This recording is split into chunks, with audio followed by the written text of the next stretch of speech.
spiritual brothers, sisters. Here, India's religious tolerance is immense, sort of, what's today, relevant and benefit. And then ahimsa, a lot of problem. There, so long we human beings remain there, so long human intelligence remain there, the power of visions remain there, disagreement, different views, different ideas, always there. Then, due to that, eliminate other impossible.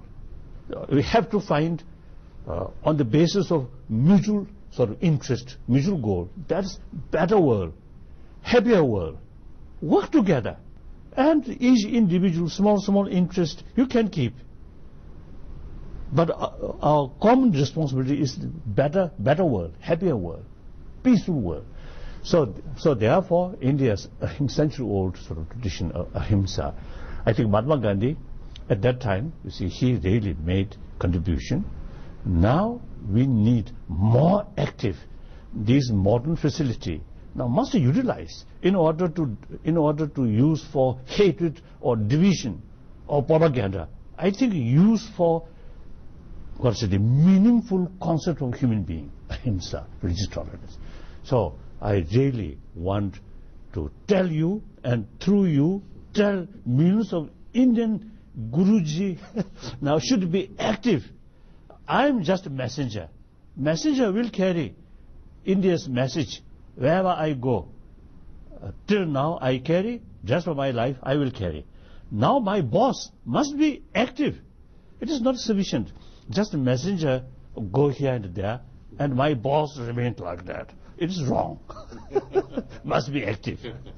Your Holiness, as a gesture that you have provided amazing leadership, that you are visiting places of worship of 7 or 8 different traditions, including Gandhiji, with a group of distinguished Indian friends from different traditions, to actually grow and pray and perform the rituals of other traditions. And I think that this is a very rare gesture from a leader of any one tradition. Usually people from different religions get together and say there should be harmony, and we should be at peace and talk about religious harmony. But actually to be able to celebrate diversity enough to go and practice those traditions. What has prompted this very emphatic gesture on your part? I think since mid-70s, I think 75, 76, I started this practice at Sarnath. One day, pilgrimage to different sort of sacred temples or gurdwaras of different tradition. And then with same spirit, Jerusalem. Some Muslim, some Christian, some Jews. I'm as a Buddhist. Then later, one occasion, one Hindu is also there. And many Christian holy places in Europe, like Lohud, and also Fatima in Portugal. I practice this in many parts of the world, whenever I have the opportunity. So this, not only just as a meeting and talk, this is something you get some real sort of feeling. And one occasion, my Christian friend, as he came to, as a result of my sort of visit to their place and give teaching, gospel, quite difficult to say. I'm actually, strictly speaking, non-believer of God, or Creator. But I sincerely, teaching them the existence of Creator, God. It was a wonderful book called The Good Heart. Right. So difficult job, but in any way, afterward, the audience, many of them, really, get sort of a complete satisfaction. In any way, as a result, their group come to India, Buddha Gaya, few days seminar, and each morning, the Christian brothers sisters, silent meditation under Bodhi tree. Such experience is immense sort of benefit in spiritual level, or mentally or emotionally.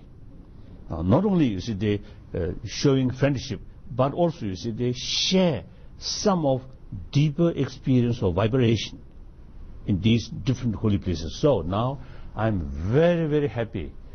You see, they have this opportunity, group with sort of representative or practitioner of different tradition, together go different temples or say sacred place in Delhi as India's capital. I feel this is good start. Now I have a strong feeling. Now we must carry this kind of work more active continuously, and not only within the country, but eventually the rest of the world must show our practice. That's I feel very necessary. A question that often comes up is that people who practice violence and have so much hate in their hearts and kill people and burst bombs and acts of terrorism, and Your Holiness has talked about dialogue, about engaging them. If you were to meet, I don't want to identify any one individual, but if you were to meet one of the terrorist leaders, across the table like this, what would you say to him that you feel might convert or transform him in some ways? What would you say? What would you do that would begin this process of dialogue? I mean, at the moment there are only AK-47s and bombs pointing at us, and so we pointed back. Yes, since September 11th event happened, many occasions I express, now better to meet them, listen their resentment, and try to make some common field and try to make sort of dialogue. It is much better than remain distant and they call them something very bad and worthy to eliminate. That's difficult. Actually, September 11th, the tragedy happened. The next day, 12th, I wrote a letter to President Bush, since I know him. So I express, while my condolence and my sort of sadness, I also express now sort of handling this problem, this tragedy, hopefully more non-violent way. I express. So that's my view. And then Iraqi crisis about to happen. At that time, eventually I felt, if at that time some respected individual, including some Nobel laureate or some scientist, some great artist or something like writers like that, philosopher, as an individual representing no one,